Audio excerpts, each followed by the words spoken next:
الحمد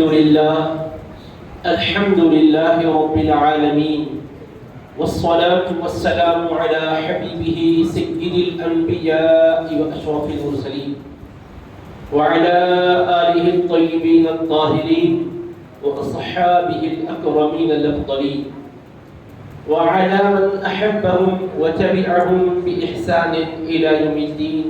أما بعد، فقال الله سبحانه وتعالى في كلامه العظيم: أعوذ بالله من الشيطان الرجيم، بسم الله الرحمن الرحيم، إن الله وملائكته يصلون على النبي يا أيها الذين آمنوا صلوا عليه وسلموا تسليما. اللهم صل على سيدنا محمد وعلى آله وصحبه أفضل صلواتك وعدد معلوماتك وبارك وسلم.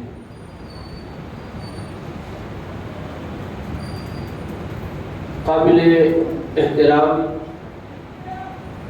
خطیب ذی وقار حضرت مولانا مہتاب چشتی صاحب حفظہ اللہ، مفاضل گرامی مولانا حافظ رؤوف احمد نامی صاحب حفظہ اللہ، دیگر معزز علماء کرام، مشائخ ذوی الاحترام، بزرگان محترم، مکرم حاضرین و سامعین، اللہ رب العزت کا بے انتہا فضل و کرم ہے کہ اس نے ہمیں اپنے حبیب کریم صلی اللہ تعالی علیہ وآلہ وصحبہ وسلم کے ذکر جمیل کے فیوز و برکات سے مالا مال ہونے کا یہ موقع عطا فرمایا ہے۔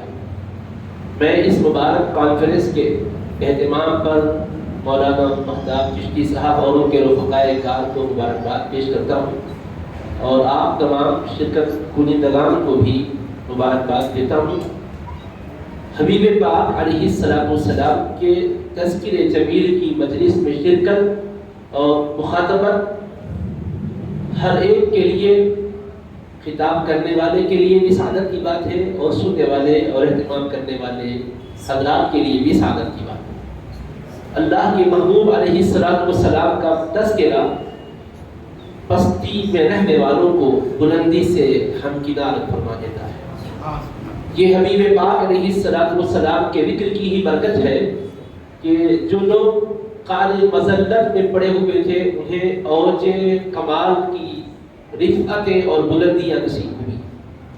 حبیب پاک علیہ السلام کی جلوگری سے پہلے کائنات میں جو ماحول تھا، اللہ پاک نے اس کا تذکرہ کرتے ہوئے ارشاد فرمایا ہے: وَاذْكُرُوا نِعْمَةَ اللَّهِ عَلَيْكُمْ إِذْ كُنْتُمْ أَعْدَاءً فَأَلَّفَ بَيْنَ قُلُوبِكُمْ فَأَصْبَحْتُمْ بِنِعْمَتِهِ إِخْوَانًا، اور تم اللہ کی نعمت کو جو اس نے تم پر فرمائی ہے یاد کرو۔ جب کہ تم ایک دوسرے کے دشمن تھے تو اس نے تمہارے دلوں میں الفت و محبت پیدا فرما دی، تو تم اس کی نعمت کی برکت سے ایک دوسرے کے بھائی بن گئے۔ وَكُنْتُمْ عَلَى شَفَا حُفْرَةٍ مِّنَ النَّارِ، اور تم دوزخ کے گڑھے کے کنارے پر تھے، ہوا کا ہلکا سا جھونکا بھی تمہیں دوزخ میں گرا دے سکتا تھا۔ فَأَنْقَذَكُم مِّنْهَا، تو اللہ نے تم پر رحم کیا، اپنے آخری حبیب کو تم نے بھیجا صلی اللہ علیہ وسلم، اور ان کی بدولت اس گڑھے میں گرنے سے تمہیں بچا لیا۔ تو ہمارے آقا و مولا صلی اللہ علیہ وسلم ہمیں دوزخ کے گڑھے میں گرنے سے بچائے ہیں۔ آپ کی بعثت جمیلہ ہی کا یہ فیضان ہے کہ ضلالت و گمراہی سے نکل کر ہدایت کے انوار میں آئے ہیں۔ اللہ رب العزت نے سورہ ابراہیم کے آغاز ہی میں فرمایا: بسم اللہ الرحمن الرحیم، الف لام را، کتاب انزلناہ الیک لتخرج الناس من الظلمات الی النور۔ یہ ایک عظمت والی کتاب ہے جو اے حبیب ہم نے آپ پر نازل فرمائی ہے تاکہ آپ تمام انسانوں کو اندھیریوں سے نکال کر اجالے میں لے آئیں۔ تو ہمارے آقا و مولا صلی اللہ علیہ وسلم پر کتاب جو اللہ رب العزت نے نازل فرمائی ہے، اس کا مقصد بھی یہ بتلا رہا ہے کہ حبیب ظلمتوں سے لوگوں کو نکالے اور اجالے میں لے آئے، اندھیریوں سے نکالے اور روشنی میں لے آئے۔ گمراہیوں سے نکالے اور ہدایت کی شاہراہ پر ڈالے. یہ رسول پاک علیہ السلام کی بعثت کے عظیم مقاصد ہے جو قرآن مجید نے بیان فرمائے.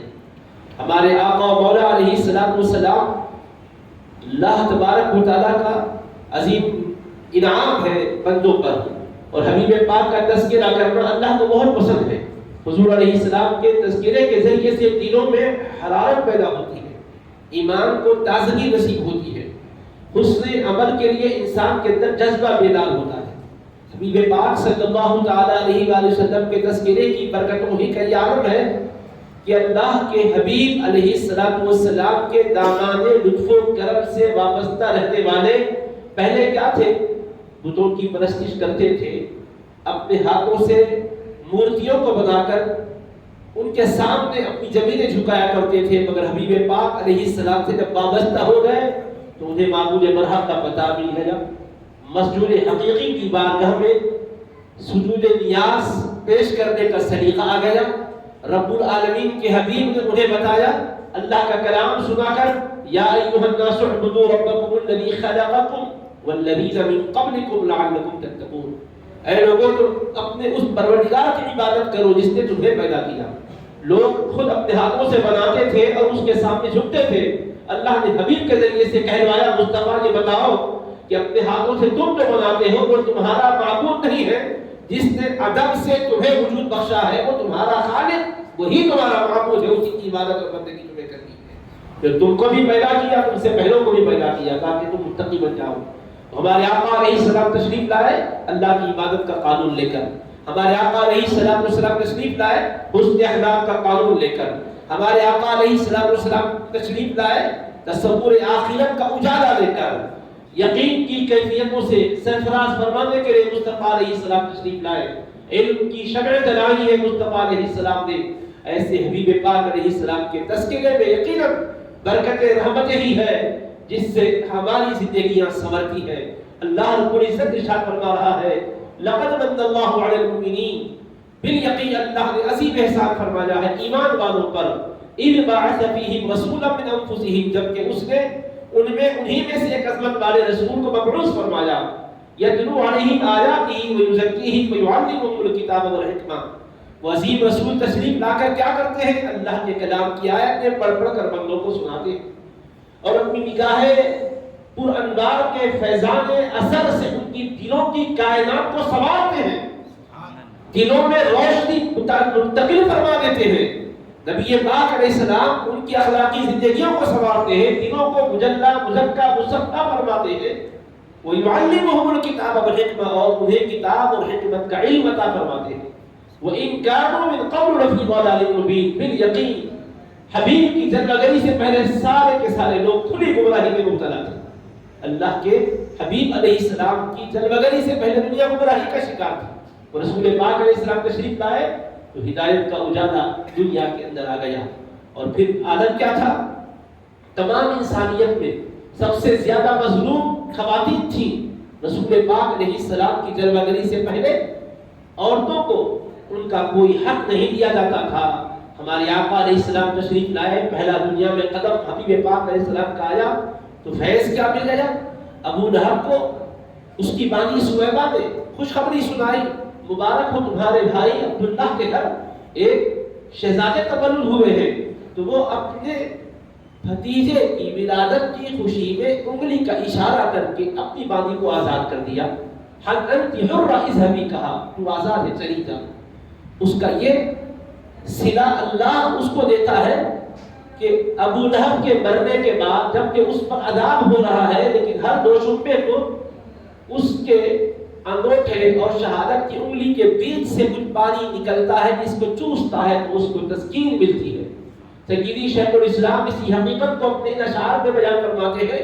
ابو لہب جس کے ہے دم میں سورہ تبت یدا، مجدے میلاد حضرت جب سویبہ سے سنا، ہو کے شاداں انت حرہ اذهبی، اس کو کہا ساتھ اس کہنے کہ اس کا ہاتھ بھی کچھ ہل گیا. عین آتش میں ہے جاری آگ اس کے ہاتھ سے، جس کے پینے سے ہے تسکین پیاس کے صدمات سے. یہ اثر اللہ اکبر مجلس میلاد کا، کفر و دوزخ میں ہو جس کی آپ یاری بربلا. پھر جو ایمان بھی ہو سا اس جشن کے سوچو ذرا، مبغضوں کی طرح کیا محروم وہ رہ جائے گا. یہ نہیں ممکن کہ رنج و شادمانی ایک ہو. یہ تو ایسا ہے کہ جیسے آگ پانی ایک ہو. حضرت سیدی بانی جان نظامی رحمۃ اللہ علیہ نے یہ اشعار مدینہ منورہ کے قیام کے دوران لکھے تھے اور بارگاہ رسول پاک علیہ السلام میں وہ قبولیت کا درجہ پا گئے. اسی کے بعد حکم ہوا کہ اے انوار اللہ تک جاؤ علم کی شمع روشن کرو. رویا میں آقا علیہ السلام کا حکم ملا تو حکم نبی سے شہر مدینہ کو چھوڑ کر قسمت دکن کی آگے سواری ہے. دیکھیے انوار احمدی میں ہے نور نبی کی بات کتنوں کی اس نے فکر سدھاری ہے. دیکھیے دوسرا انوار احمدی کے مسدسات میں سے میں نے ایک مسدس آپ کو سنایا ہے کہ ابو لہب کے عذاب میں تخفیف صرف اس لیے ہو رہی ہے کہ اس نے مصطفیٰ علیہ السلام کی ولادت کی خوشخبری میں اپنی مادی کو آزاد کیا تھا. اب یہ تو اس پر انعام ہوا. اے آتش دوزخ میں پیاس کے سرماس سے تسکین کے لیے اللہ نے پانی جاری کر دیا. تو جو ایمان والا مصطفیٰ علیہ السلام کی میلاد کا اہتمام کرتا ہے یقیناً اللہ کے حبیب کی رحمت کا صدقہ اس کو ملتا ہے. یہ ممکن نہیں ہے کہ رنج کرنے والا اور خوشی کرنے والا ایک ہو. یہ ممکن نہیں ہے کہ محبت مصطفیٰ میں سرشار رہ کر آقا علیہ السلام کی غلامی کا حق ادا کرنے والا اور بغاوت کرنے والا ایک ہو. ایسا نہیں ہوگا. تو میں دوسری بات یہاں آپ کی خدمت میں عرض کرنا چاہتا ہوں وہ یہ ہے کہ سب سے پہلے آزادی کس کو ملی؟ ابو لہب کی بانی سویبہ کو ملی. ابو لہب نے آزاد کیا مگر سبب کیا بنا؟ حضور اکرم علیہ السلام کی میلاد کی خوشخبری سنانا. تو اب اللہ کے حبیب قدم رکھے. ابھی تو زبان اقدس سے کوئی ہدایات جاری نہیں کی ہے. صرف قدم پاک رکھتے ہی سب سے پہلے ایک مظلوم عورت کو آزادی دلوا دی مصطفیٰ نے اور دنیا کو بتایا ہے دنیا والوں میں دنیا میں آیا ہی اس لیے ہوں کہ ظلم کا خاتمہ ہو اور عدل کی حکمرانی ہو. میں کسی کو مظلوم نہیں دیکھ سکتا. میں چاہتا ہوں کہ ظلم کی زنجیروں کو توڑ کر عدل و انصاف کا ماحول پیدا کرنا. اور حبیب پاک علیہ السلام ابھی ولادت باسعادت کے بعد اپنی امی جان کی گود میں ہے اور والد ماجدہ دودھ پیش کرتی ہے تو دونوں سائڈ سے دونوں طرف سے دودھ نوش فرماتے ہیں. جب دائی حلیمہ کی گود میں مصطفیٰ علیہ السلام ہوتے ہیں وہ جب آقا علیہ السلام کو لیتی ہے حال یہ تھا کہ سینہ خشک ہو چکا تھا. ایک اور رضائی بیٹا بھی تھا مگر وہ پیاس کی وجہ سے دودھ کی کمی کی وجہ سے بلک بلک کر رویا کرتا تھا اور ان کی سواری بھی لاغر ہو چکی تھی. اونٹنی بھی دودھ نہیں دیتی تھی. اس طرح غربت ان کے علاقے میں اپنا بسیرا ڈال چکی تھی. ایسے موقع پر جب وہ رسول پاک علیہ السلام کو گود میں لیتی ہے تو سینہ دودھ سے بھر جاتا ہے اور جب وہ حبیب پاک کو پلاتی ہے تو آپ سائڈ سے رائٹ سائڈ سے دائیں جانب سے پیتے ہیں. بائیں طرف منہ نہیں لگاتے. وہ کوشش کرتی ہے تب بھی منہ نہیں لگاتے. ایک آدھ بار انہوں نے اتفاق سمجھا مگر بارہا ایسا ہی ہوا تو بات سمجھ میں ہی آ گئی خدا کی طرف سے حلیمہ عدل انصاف کے پیغمبر ہے یہ جو تیری گود میں ہے. یہ ایک سائڈ سے پی رہے ہیں دوسرا سائڈ چھوڑ رہے ہیں تیرے اور رضائی بیٹے کے لیے تیرے ایک اور بیٹے کے لیے جو ان کے رضائی بھائی کہلاتے ہیں. جب امی جان کی گود میں تھے تو دونوں طرف سے پی رہے تھے کیونکہ تنہا حضور ہی ان کے بیٹے تھے اور جب دائی حلیمہ کی گود میں آ گئے ان کے اور ایک بیٹے تھے ان کا حصہ مصطفیٰ چھوڑ کر امت کو بتا رہے ہیں. ابھی قرآن نازل نہیں ہوا ہے مگر میں تمہیں بتا رہا ہوں کہ میں آیا ہوں حق والے کو حق دلانے کے لیے. کسی کا حق دبانا میں پسند نہیں کرتا. یہ ہے حضور کا کم سینی میں شعور کے پختگی کا عالم.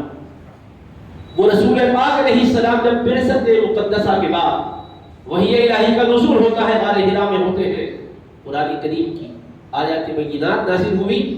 5 آیتیں سورہ علق کی نازل ہوئی. رسول پاک علیہ السلام ان آیتوں کو سنانے کے لیے کہاں جا رہے ہیں؟ یہ پیغمبر اسلام کی نبوی بصیرت اور فراست دیکھیے. عام طور پر کوئی بھی بات سنانے کے لیے مردوں کے کسی مجمع کا انتخاب ہوتا ہے مگر حبیب پاک علیہ السلام نے پہلا انتخاب قرآن سنانے کے لیے جس کا کیا وہ حضرت بی بی خدیجہ الکبریٰ کی ذات گرامی رضی اللہ عنہا. حضور پاک علیہ السلام نے سب سے پہلے انہیں قرآن سنایا. ان کے کانوں نے اللہ کا کلام مصطفیٰ علیہ السلام سے سنا. کیوں؟ آقا علیہ السلام کو معلوم آگے ہماری تعلیمات کا اجالا پھیلے گا تو پھر ایک دور آئے گا عورتوں کو یہ برگلایا جائے گا کہ تمہیں تعلیم کے میدان میں دین نے پیچھے رکھا ہے. آؤ ہم مغربی دنیا میں تمہیں لے جاتے ہیں اور وہاں سے تمہاری تعلیم کا بندوبست کرتے ہیں. ان کو گمراہ کرنے کی کوشش کی جائے گی. مصطفیٰ کو معلوم تھا، اسی لیے مصطفیٰ علیہ السلام نے فرمایا میں تعلیم کے میدان میں عورت کو نہ صرف یہ کہ حق دے رہا ہوں بلکہ مرد پر ترجیح دے کر پہلا حق عورت کو دیتا ہوں. ایک عورت کو حضور نے قرآن سنا کر بتایا کہ خدیجۃ الکبریٰ تنہا قرآن نہیں سنی ہے، ان کی برکتوں سے قیامت تک آنے والی ہر ماں بیٹی کے کانوں میں قرآن کی آواز ہوتی. کتنا بڑا ہے حضور پاک علیہ السلام کا یہ احسان.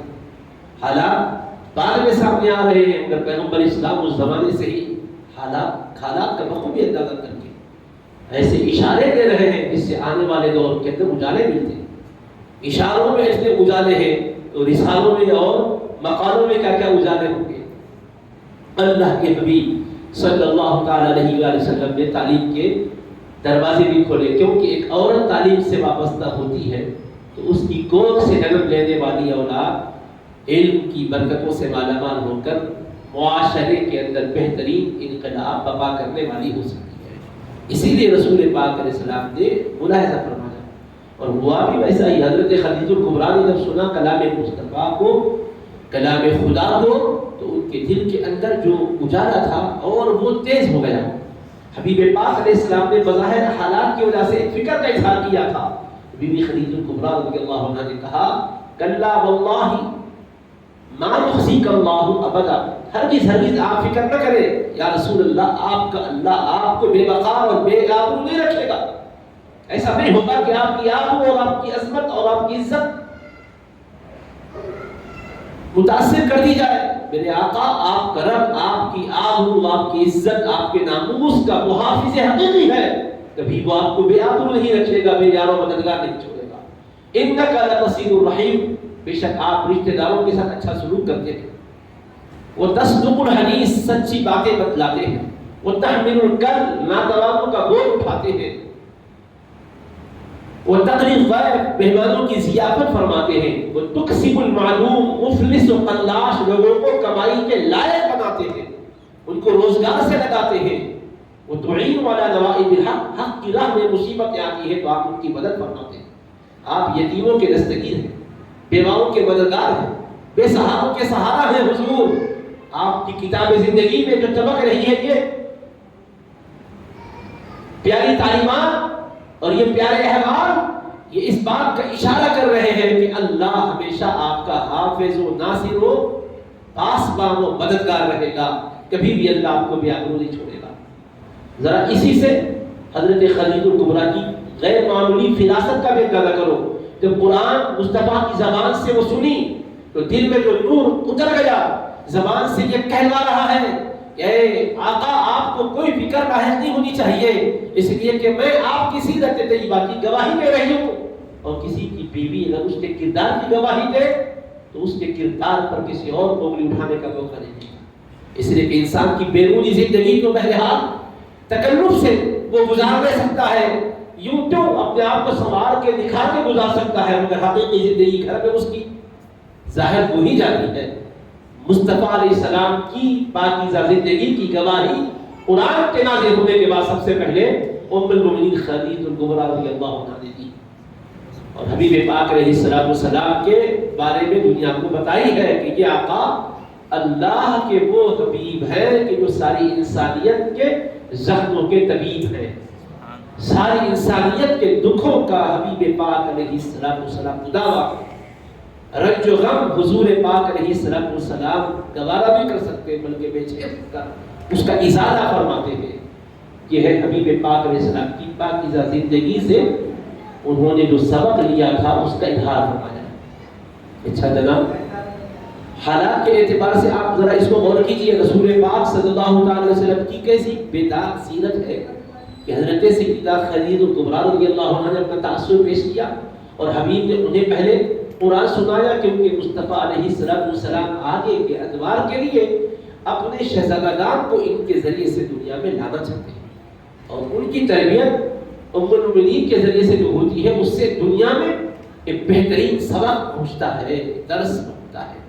حبیب پاک علیہ السلام کی تمام شہزادیاں حضرت بی بی خدیجہ الکبریٰ رضی اللہ عنہا کے ہی پتے مبارک سے تولد ہوئی.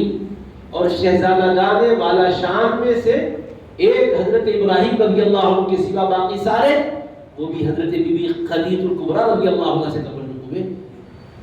حبیب پاک کی وہ شہزادی جن کو جنتی خواتین کی سردار ہونے کا اعزاز ہے، وہ بھی خدیجہ الکبریٰ رضی اللہ عنہ کی شہزادی ہے۔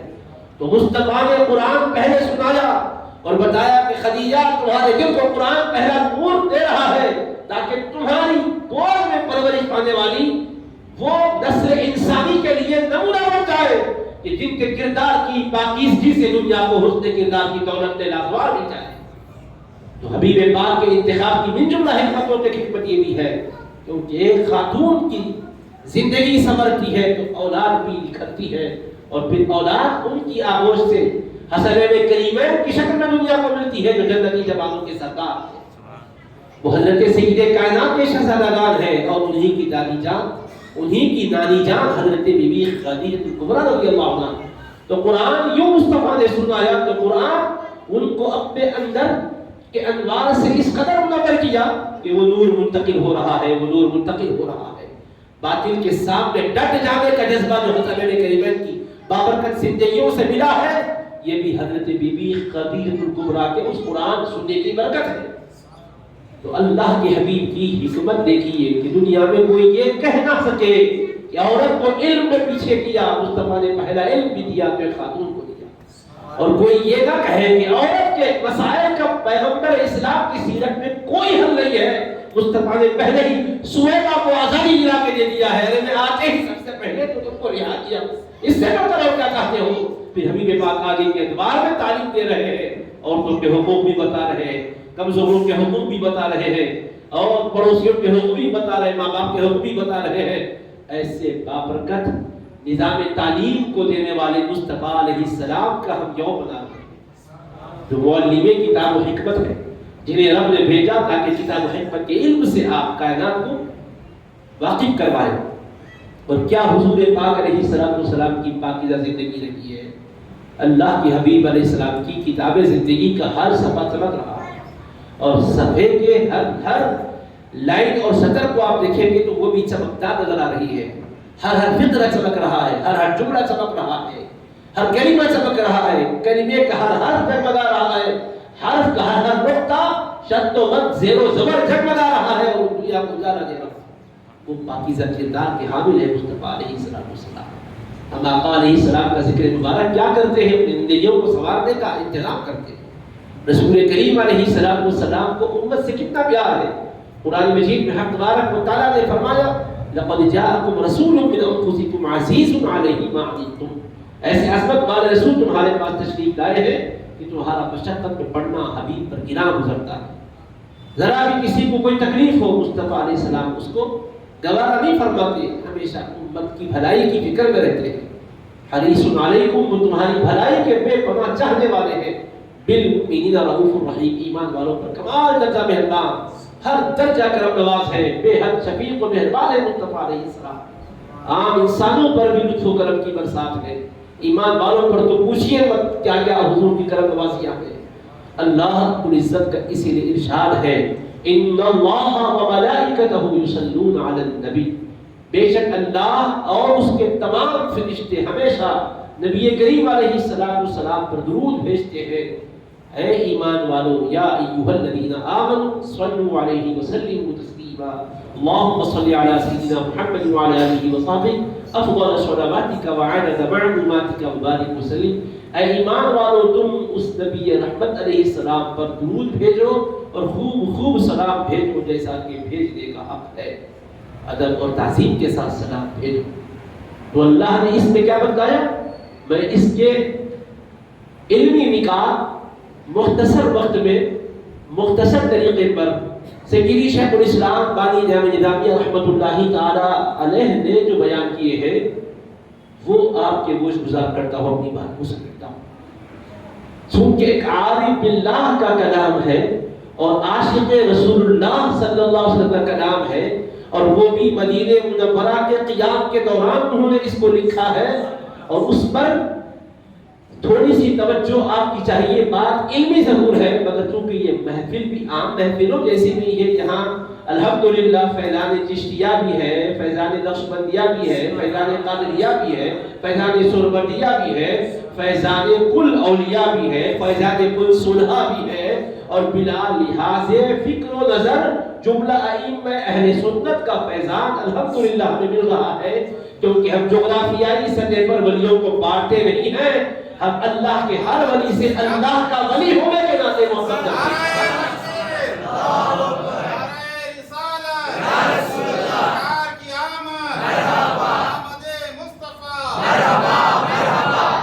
اس وجہ سے یہاں علم کی بھی بات ہونی چاہیے اور معرفت کی بھی بات ہونی چاہیے۔ تقاضا بھی ہے کہ ایک تو وہ علم ہے کہ جو ہم کتابوں سے سیکھتے ہیں، ایک علم وہ ہے جو نظر سے ہمیں ملتا ہے۔ حضرت مرزا شکور بیگ رحمۃ اللہ علیہ جو محدث دہلوی رحمۃ اللہ علیہ کے بڑے خاص مریدین میں سے تھے اور بڑے عاشق تھے، حبیب پاک کے سچے محب تھے۔ انہوں نے اپنے احساسات کا اظہار کیا، ساقی کی توجہ سے یہ حال ہے رندوں کا، جس گوشے میں جا بیٹھے میخانہ بنا ڈالا۔ ایک بوند بھی ساقی نے پینے کو نہ دی مجھ کو، ایک مست نظر ڈالی مستانہ بنا ڈالا۔ طیبہ سے منگائی جاتی ہے، سینوں میں چھپائی جاتی ہے، توحید کی میں پیالوں سے نہیں آنکھوں سے پلائی جاتی ہے۔ ہم پڑھنے والے بھی ہیں، پینے والے بھی ہیں، ہم درسگاہ سے بھی تعلق رکھتے ہیں، خانقاہ سے بھی تعلق رکھتے ہیں، اور جس ہم عالم اور عارف کی بات کر رہے ہیں وہ درسگاہ کے بانی بھی ہے اور خانقاہ کے مربی و اتارخ بھی ہے۔ جو شیخ الاسلام بانی جامع اسلامیہ نے وہ خانقاہی درسگاہی نظام سے ملی جلی ایک خاص بات بیان فرمائی ہے کہ بے شک اللہ اور اس کے فرشتے نبی پاک علیہ السلام پر درود بھیجتے ہیں۔ آیت درود کی تشریح اور تفسیر مختلف علماء مختلف انداز سے بیان کیے ہیں، بہت کچھ لکھا جا چکا ہے، لیکن آئیے عارف باللہ عاشق رسول اللہ صلی اللہ علیہ وسلم امام محمد انوار اللہ فاروقی رحمۃ اللہ علیہ کے خود نکاح سنیں کہ وہ فرماتے ہیں کہ بے شک اللہ اور اس کے تمام فرشتے نبی پاک پر درود بھیجتے ہیں۔ تو اب اس میں کیا بات ہے؟ کہتے ہیں دیکھو فرشتے سارے اللہ کے ہی ہیں، کسی غیر کے تو نہیں ہیں، مگر اللہ پاک نے ان فرشتوں کا بھی ذکر کیا جو حضرت آدم کو سجدہ کیے تھے، مگر انداز کیا ہے بیان کا؟ بالکل اس سے علیحدہ ہے۔ وہاں فرمایا فَسَجَدَ الْمَلَائِكَةُ كُلُّهُمْ أَجْمَعُونَ، تو تمام فرشتوں نے حضرت آدم کو سجدہ کیا۔ سجدہ کرنے والے فرشتے ہیں، سجدہ کیے ہیں، اللہ نے فرمایا تمام فرشتوں نے سجدہ کیا، مگر وہی فرشتے جب حبیب پاک پر درود بھیج رہے ہیں تو اللہ یہ نہیں فرمایا فرشتے درود بھیج رہے ہیں، فرماتے اللہ کے فرشتے درود بھیج رہے ہیں۔ تب یہاں نسبت سے اللہ نے بیان کیا ہے۔ لوگ کہتے ہیں نسبت سے کیا ہوتا ہے؟ تو نسبت سے کیا ہوتا ہے ہم سے نہ پوچھو، قرآن سے پوچھو کیا ہوتا ہے۔ بات حضرت آدم کی آتی ہے تو بغیر نسبت کے فرشتے سجدہ کیے کہتے بیان ہوتا ہے۔ بات فخر آدم کی آتی ہے، اصل آدم کی آتی ہے، باعث تخلیق آدم کی آتی ہے، تو فرشتے درود پڑھتے ہیں نہیں کہتا ہے، اللہ کے فرشتے درود پڑھتے ہیں کہتا ہے۔ سبحان اللہ، نعرہ رسالت، سرکار کی آمد، علماء اہل سنت، جو ضیاء ملت۔ تو نسبت ہے یہاں، فرشتے ویسے بھی اللہ کے کہہ کر نہ بھی بیان کیے جاتے، اللہ ہی کے صفت میں آتے، کیا کسی اور کے ہوتے ہیں؟ ساری کائنات کا خالق وہی ہے، مالک وہی ہے، ارض و سما اسی کی مخلوق ہے، تو فرشتے بھی اسی کی مخلوق ہے، لیکن وہاں فرشتے کہہ کر بیان کیا جہاں سجدہ کیے تھے آدم علیہ السلام کو، اور مصطفیٰ پر درود پڑھ رہے ہیں تو فرمایا اللہ کے فرشتے حبیب پر درود پڑھ رہے ہیں۔ اب ان کو اپنا کہا تو سیدی شیخ الاسلام بانی جامع نظامیہ سمجھاتے ہیں اضافت جو ہوتی ہے، نسبت جو دی جاتی ہے، کبھی تعریف کے لیے، کبھی تخصیص کے لیے، کبھی تشریف کے لیے، تین وجوہات میں سے کوئی نہ کوئی وجہ ہوتی ہے۔ ادبی بات ہے، میں آسان انداز میں بتاتا ہوں۔ حضرت لکھتے غلام زید، زید کا غلام، اب زید کی طرف غلام کی نسبت کیے تو یہ کیا ہے؟ زید کا غلام ہے، بکر کا، عمر کا نہیں، یہ خصوصیت کو بتانے کے لیے ہے، اسی کا خاص غلام ہے یہ۔ جیسے آپ موبائل اٹھائے اور کس کا یہ موبائل ہے تو کہتے ہیں بھائی یہ حامد کا موبائل ہے، تو یہ نسبت کیا ہوگی؟ اس کی ملکیت بتانے کے لیے، حامد کی ملکیت ہے، یہ راشد کی، خالد کی نہیں۔ تو یہ وجہ ہے اضافت کی ملکیت بتانے کے لیے آتی ہے. سمجھ گئے کہ یہ جس کی طرف نسبت کی جا رہی ہے اس کی ملکیت ہے، یا اس کے ساتھ خاص ہے، یا اس کے ساتھ اس کی پہچان ہے. اضافت تبلیغ کی بھی ہوتی ہے، تعریف کی بھی ہوتی ہے، تخصیص کی بھی ہوتی ہے. سمجھ گئے آپ؟ جس کو کسی کی طرف منسوب کر رہے ہیں تو منسوب کرنے کی وجہ کیا ہے؟ یا تو اس کی ملکیت ہے، یا وہ اس کے ساتھ خاص ہے، یا اس کے وہ استعمال اور برتنے کی ہے، ایسا مطلب ہوتا ہے. تو فرشتے اللہ کے ہیں تو کیا مطلب؟ اللہ کے مملوک تو ہے ہی ہے. اگر وہ نہ بھی کہے جاتے تو کسی اور کے ہوتے کیا؟ اگر آپ موبائل فلاں کے ہے کہہ کر خاص بیان کر رہے ہیں تو اس کا مطلب یہ کہ رشید کے ہیں، حمید کے نہیں ہیں. اور رشید کا بھی موبائل ہو سکتا ہے، حمید کا بھی ہو سکتا ہے. تو وہاں کیا بولتے آپ؟ فرق بتانے کے لیے یہ رشید کا ہے، حمید کا نہیں. تو فرشتہ اللہ کا ہے تو کیا کسی اور کا بھی ہو سکتا ہے؟ بولیے ہو سکتا؟ ہرگز نہیں. تو جب اللہ کا کہہ رہے ہیں تو پھر خاص ملکیت بتانے کا مطلب تو نہیں ہے، کیونکہ نہ بھی بیان کرے تو اللہ ہی کی ملکیت ہے، وہ اللہ ہی نے پیدا کیا ہے، اللہ ہی اس کا خالق و مالک ہے فرشتے کا. پھر یہ نسبت کس کے لیے ہے؟ تو بانی جامعہ فرماتے ہیں یہ نسبت عظمت اور شرافت کے اظہار کے لیے ہے. اللہ کے فرشتے نبی کہے جائیں تو فرشتے اللہ ہی کے ہوتے ہیں، کسی غیر کے نہیں ہوتے. مگر اللہ اپنے جب کہہ رہا ہے تو ان فرشتوں کو ایک خاص قسم کا مقام دے رہا ہے کہ ذکر مصطفیٰ کرتے ہو تو فرشتوں تمہیں فرشتہ نہیں کہتا ہو، اپنا فرشتہ کہہ کر بیان کرتا ہوں. میرے حبیب کی سراخانی یہ عمر ہے کہ تم کو بیگانہ نہیں رکھتی ہے، وہ نسبت تمہیں خدا والا بنا دیتی ہے.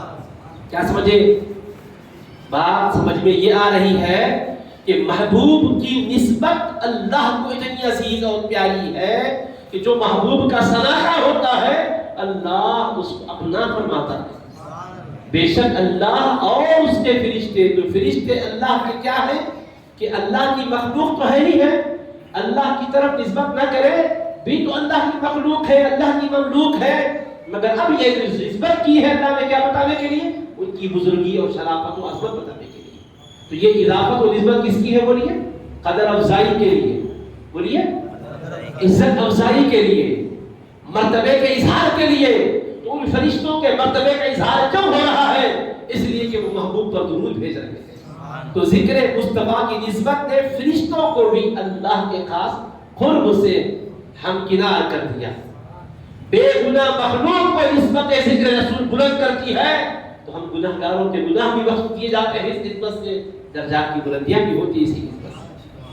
ان فرشتوں کو ذکر رسول کا فیض ملتا ہے تو ہم کو کیوں نہیں ملے گا؟ بولیے تو سب حبیب پاک کے ذکر کا فائدہ کیا ہوگا؟ بولیے اللہ کی طرف تعلق بڑھ جاتا ہے ذکر کرنے والوں کا. لوگ سمجھتے ہیں اللہ کا ذکر کرنے سے لوگ اللہ والے بنتے ہیں، مگر بابی یعنی کی وضاحت بتا رہی ہے مصطفیٰ کا ذکر کرنے سے اللہ والے بن جاتے ہیں، حبیب کی طرف اپنی توجہ کرنے سے اللہ والے ہو جاتے ہیں. دیکھو فرشتے اللہ کا ذکر بھی کر رہے ہیں، کیا فرشتے خدا کا ذکر نہیں کرتے؟ وہ تو اللہ کا ذکر تو کرتے ہی کرتے ہیں، اللہ کی پاکی بھی بیان کرتے ہیں. مگر اللہ وہاں کیا فرماتا ہے؟ قرآن کہتا ہے یسبحون اللیل والنہار لا یفترون، وہ صبح و شام اللہ کی پاکی بیان کرتے ہیں. ان کا وہاں پاکی بیان کرنے کا ذکر ہے تو خاص نسبت کر کے نہیں بیان کیا. فرشتے ہیں اللہ کی مخلوق، بل عباد مکرمون، وہ معزز بندے ہیں کہہ کر بیان کیا، جو تسبیح بھی کر رہے ہیں، خدا کا ذکر بھی کر رہے ہیں. اللہ ان فرشتوں کو عزت والے بندے ہیں کہہ کر بیان کیا. مگر پیارے مصطفیٰ پر درود بھیجنے کی بات آتی ہے تو اللہ اپنے فرشتے کہہ کر بیان کر رہا ہے کہ ذکر مصطفیٰ کا کرو تو میں اپنا کہہ کر بیان کرتا ہوں. پانی جامعہ میں لکھتے ہیں عاشقوں کے مذہب میں یہ شرط اگر مل جاتا ہے کہ محبوب اپنا کہہ دیتا ہے تو جان قربان کرنا آسان ہو جاتا ہے. کتنا بڑا بدلہ مل گیا فرشتوں کو ذکر رسول کی وجہ سے. بولیے اللہ مجھے اپنا کہا ہے. بے شک اللہ اور اس کے فرشتے درود بھیجتے ہیں نبی رحمت علیہ السلام پر. تو اللہ کے حبیب علیہ السلام کے تذکرے نے فرشتوں کو یہ عزت اور قدر دلائی ہے. تو اس سے یہ بات واضح ہوتی ہے کہ ذکر کرنے والے اس ذکر کی نسبت سے اللہ تبارک و تعالیٰ کے مقرب ہوتے ہیں، اللہ کے محبوب ہوتے ہیں. کتنے ناراض ہیں جو ذکر رسول علیہ السلام کو روکنے کی کوشش کرتے ہیں. وہ سمجھ رہے ہوتے ہیں کہ ہم اس ذکر کو روک کر خالص اللہ کا ذکر کرا کے توحید کو پختہ کر رہے ہیں. لیکن نادانوں کو نہیں معلوم توحید کی مٹی پلید ہو رہی ہے، توحید پختہ نہیں ہو رہی ہے. دیکھو فرشتوں کی توحید سے بڑھ کر کس کی توحید ہو سکتی ہے؟ تم تو سنے ہوئے ہیں، وہ تو اللہ سے ہم کلام بھی ہو رہے ہیں. اللہ کے پیغمبروں کے پاس تو جبریل علیہ السلام وہی لے کر آیا کرتے تھے، مگر ان کی توحید کی پختگی بتائی جا رہی ہے۔ مصطفیٰ کا ذکر کرتے رہو، اللہ کے قرب میں اضافہ ہوتا جائے گا، جس درجے میں ہے اس درجے سے اور بلندی ملتی جائے گی۔ یہ نہیں ہے کہ ایک مقام پر ہی میں رکھا جائے گا، جو ذکر رسول پاک علیہ السلام کرتے جاؤ گے تو تمہیں اور ترقیات ملتی جائے گی، کیونکہ اللہ کی بارگاہ کے انعامات میں کوئی حد بندی تو نہیں ہے کہ بس یہ انعام ختم، اس کے بعد کوئی انعام نہیں ہے۔ اللہ کے خزانے میں کمی نہیں ہے، اللہ جس طرح ذکر رسول کرتے جائیں گے برکتیں دیتا ہی جاتا ہے، بلندیاں دیتا ہی جاتا ہے۔ تو اللہ کے حبیب کی بارگاہ میں درود پاک کی نسبت سے فرشتوں کی یہ عزت افزائی ہوئی ہے، تو اس سے معلوم ہوا کہ جو بھی ذکر رسول کرتے ہیں اللہ کے پاس ان کی قدر افزائی ہوئی ہے۔ دوسری بات، بے شک اللہ اور اس کے فرشتے نبی پاک علیہ السلام پر درود بھیجتے ہیں۔ حضرت بانی جامع نظامیہ بحث کرتے ہیں اس میں کہ درود بھیجتے ہیں ترجمہ ہے، لیکن درود کا بھی کوئی معنی ہونا چاہیے۔ صلاۃ عربی زبان میں ہے، اردو میں درود بھیجنا کہہ رہے ہیں، درود پڑھنا کہہ رہے ہیں، تو آخر اس کا مطلب کیا ہے؟ لوگ مختلف مطلب بیان کیے، مختلف تشریح اور تفسیر کیے۔ بانی جامع نظامیہ اس کی کئی ایک تفسیر بیان کرتے کرتے جو نکتہ مرکزی طور پر بیان کیے، بس اس کو آپ کی خدمت میں رکھنے کی کوشش کرتا ہوں۔ آپ سمجھ گئے اور میں سمجھا سکا تو بہت اچھی بات ہے، نہیں سمجھا سکا تو یہ میرا قصور ہے، لیکن بات حضرت شیخ الاسلام نے بڑی کامل بیان کی۔ تو وہ عارف کی بات سنیے کہ حضرت شیخ الاسلام بانی جامعہ فرماتے ہیں اللہ بھی درود بھیجتا ہے، اس کے فرشتے بھی درود بھیجتے ہیں۔ ایمان والوں تمہیں بھی حکم ہے کہ تم بھی درود بھیجو۔ تو یہ درود بھیجنا کیا ہے؟ تینوں کے لیے بھی درود بھیجنے کا لفظ آ رہا ہے، اللہ بھی درود بھیجتا ہے، فرشتے اس کے درود بھیجتے ہیں، ایمان والوں تم بھی درود بھیجو۔ تو تینوں ایک ہی کام کر رہے ہیں، تو پھر یہ مطلب کیا ہوا درود بھیجنے کا؟ تو بعض حضرات نے کہا صلاۃ کا مطلب ہے رحمت نازل کرنا۔ تو اللہ رحمت نازل کرتا ہے، ٹھیک ہے، فرشتے تو رحمت نازل نہیں کریں گے نا، پھر فرشتے درود بھیجتے ہیں کا مطلب کیا؟ ایمان والے درود بھیجیں تو پھر وہ کیا رحمت نازل کریں گے؟ نہیں، پھر کیا مطلب؟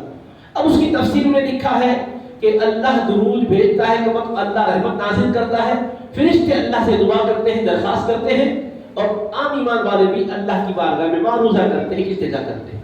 یہ ایک مطلب بیان کیا ہے، لیکن حضرت شیخ الاسلام بانی جامع نظامیہ اس پر بحث کرتے ہیں اور گفتگو فرماتے ہیں کہ رحمت کے معنی صرف لینا درود کے، یہ پورا درود کا ترجمہ نہیں ہو سکتا، کیونکہ عربی میں رحمت کا لفظ بھی الگ سے آتا ہے، صلاۃ کا لفظ بھی الگ سے آتا ہے، جب لفظ الگ الگ ہے تو معنی بھی الگ الگ ہونا چاہیے۔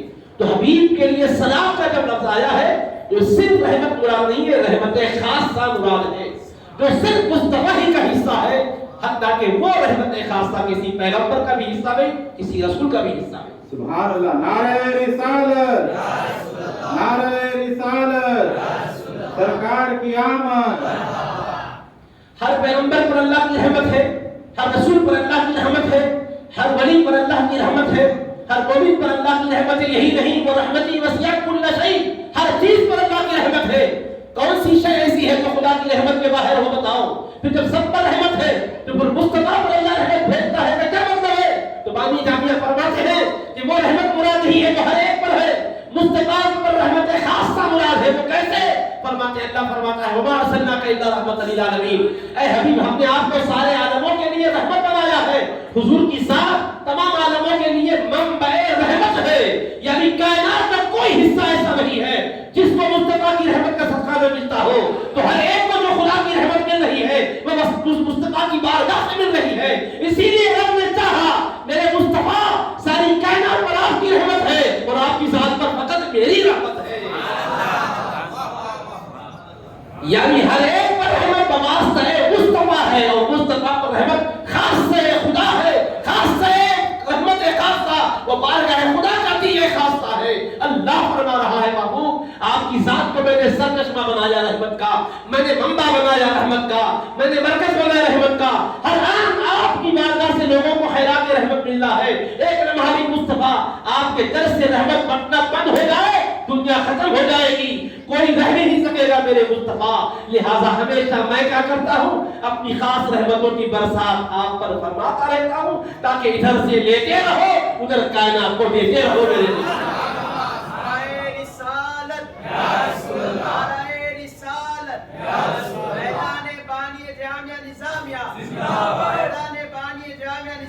زندہ باد۔ کتنا گہرا مفہوم ہے اور شیخ الاسلام نے کتنے آسان انداز میں سمجھایا. امید کرتا ہوں بات سمجھ میں آپ کی آ رہی ہوگی. یعنی اللہ رحمت بھیجتا ہے مصطفیٰ پر، کیا خاص رحمت بھیجتا ہے اور بھیجتے ہی رہتا ہے. ایسا نہیں کہ بھیجا اور اس کے بعد رحمت کے سلسلے کو روکا. ہمیشہ ضرورت ہے کہ رحمت مصطفیٰ پر برستی رہے. کیوں؟ اس لیے کہ پانے والے رکتے نہیں ہیں. در رسول میں بھیک مانگنے والوں کی کمی نہیں ہے. فرمایا محمد سائلہ فلا تنہر میرے مصطفیٰ، کسی منگتا کو مت جھڑکیے، مانگنے والے کو وہ جھڑکتا ہے جس کو اپنے خزانوں کے کم ہونے کا ڈر رہتا ہے. اے میرے مصطفیٰ، میرے خزانے ثواب کے اوپر قرآن نازل ہوتے جا رہے ہیں، پے در پہ رحمت کے خزانے برس رہے ہیں مصطفیٰ، رحمت کی برسات ہو رہی ہے مصطفیٰ. میں نے آپ کو مبدأ رحمت بھی بنایا ہے، منبع رحمت بھی بنایا ہے، مرکز رحمت بھی بنایا ہے، سرکش میں رحمت بھی بنایا ہے. مصطفیٰ میری رحمت کے مظہر بھی ہو اور مظہر بھی ہو، میری رحمت کو بانٹنے والے اور تقسیم کرنے والے ہو. اسی لیے میری بے گنتی نعمتیں رحمتیں آپ کے دربار سے خلق خدا کو مل رہی ہے. ان اللہ و ملائکتہ یصلون علی النبی. بے شک اللہ ہمیشہ ہمیشہ نبی رحمت پر اپنی رحمتوں کے خاص رحمتوں کی برسات فرما جاتا ہے. اور وہ رحمتیں پانے کے لیے ہر کوئی کاسہ گدائی لے کر کھڑا ہوا ہے. اور فرشتے کیا کر رہے ہیں؟ اب وہ رحمت بھیجیں گے. کیا مراد یہ کہ وہ رب سے عرض کرتے مالک ہم بھی اس مصطفیٰ کے صداخانوں میں شامل ہونا چاہتے ہیں. ہم دعا کریں یا نہ کریں تیری رحمت تو حرام برس رہی ہے، مگر ہماری صورت دعائیہ کو حقیقی رحمت میں بدل دے تاکہ تیرے محبوب کے ثناخانوں کی لسٹ میں ہمارا بھی نام آ جائے. فرمایا آؤ فرشتوں تمہاری محبت قبول ہے، تمہیں بھی خوش نصیبوں میں شامل کر لیتا ہوں. اب ایمان والوں سے خطاب ہے، ایمان والوں تم بھی مصطفیٰ کے ثناخانوں کی لسٹ میں اپنے نام لکھوا لو. تمہارے عرض کرنے سے رحمت برسے گی یا نہ عرض کرنے سے رکے گی نہیں. یہ تو میں نے وعدہ کر لیا ہے اور برسانا یہ میرا وصف ہے. میں نے مصطفیٰ علیہ السلام کو اپنی رحمت کا یقیناً منبع بنا لیا ہے اور سب کو مصطفیٰ ہی سے ساری رحمتیں مل رہی ہے. اسی لیے میرے آقا علیہ السلام فرماتے ہیں، بخاری شریف میں حدیث ہے، انما انا قاسم وخازن واللہ یعطی. لوگ عام طور پر انما انا قاسم واللہ یعطی تک کی روایت سناتے ہیں، لیکن بخاری میں یہ بھی ہے انما انا قاسم وخازن، بے شک میں ہی تقسیم کرتا ہوں اور خزانے رکھتا ہوں اور اللہ عطا فرماتا. تقسیم کرتا ہوں کا مطلب بھی لوگ الگ لیتے، نماز وقت جا لیتے، تقسیم کرنے والے کے پاس رہتا ہی کیا ہے، یہ تو تقسیم کرتا نہیں تو بیچارہ کیا کرتا. مگر فرمایا نہیں، یہ مصطفیٰ ایسے تقسیم کرنے والے نہیں ہیں، تقسیم بھی ہے خزانہ بھی ہے. نہیں یہاں سے آ کے دیجیے صاحب میں ذرا بانٹتا ہوں، ختم ہو گئی شیرینی، پھر تھوڑا سا دیے تو کچھ لوگ باقی رہ کے دیتا ہوں، ایسا نہیں. انما انا قاسم وخازن. حبیب آپ رکتے کیوں ہو؟ پوری تاکید کے ساتھ امت کو بتا بھی دو نا، تاکہ جو رانگ سے جانے والے ہیں ان کو بھی صحیح راستہ مل جائے. وہ یہ نہ سمجھے کہ در رسول میں کچھ تھا جو مل گیا پھر نہیں تھا تو چپ ہو گئے. نہیں، حبیب پاک کے پاس کبھی بھی کمی ہوتی ہی نہیں ہے. حبیب بانٹتے ہیں اور خزانے رکھتے ہیں اور اللہ ہے کہ دیتا ہے. خزانے ایسے کہ ختم ہوتے نہیں. کیوں؟ اللہ کے خزانوں میں کمی نہیں ہے.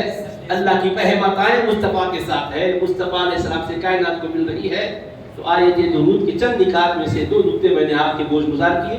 آپ کے سمجھ میں آئے گے بھی؟ پہلے یہ بولی میں عرض کیا تھا، کوشش کروں گا کہ عام انداز میں سمجھو کہ شیخ الاسلام کا کلام ہے، وہ گہری بات ہوتی ہے، اہل علم کی بات، وہ درسگاہ اور خانقاہ کی گہرائیوں کی بات ہوتی ہے.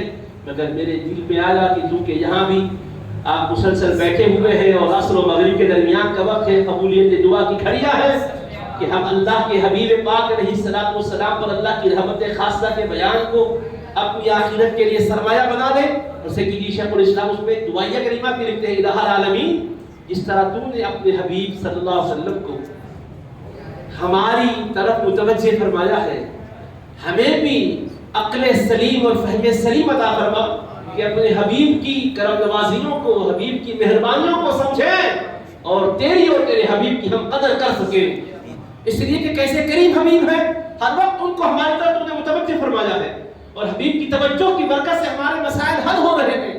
سیدی امام ربانی مجدد الفسانی رحمۃ اللہ علیہ آقا علیہ السلام کے ارشاد کی روشنی میں لکھتے ہیں، تنام عیناج ولا ینام قلبی، میری آنکھ سوتی ہے اور میرا دل بیدار رہتا ہے. فرماتے ہیں اس حدیث کی تشریح میں، حبیب کی امت پر نظر ہمیشہ رہتی ہے، حتیٰ کہ خواب کی حالت میں بھی، دین کی حالت میں بھی دل جانتا ہے کہ مطلب امت پر متوجہ رہتا ہے مصطفیٰ. کیوں؟ اگر توجہ حبیب کی ایک لمحے کے لیے امت سے ہٹ جائے گی تو امت کی تمام زندگیاں تباہ ہو جائے گی.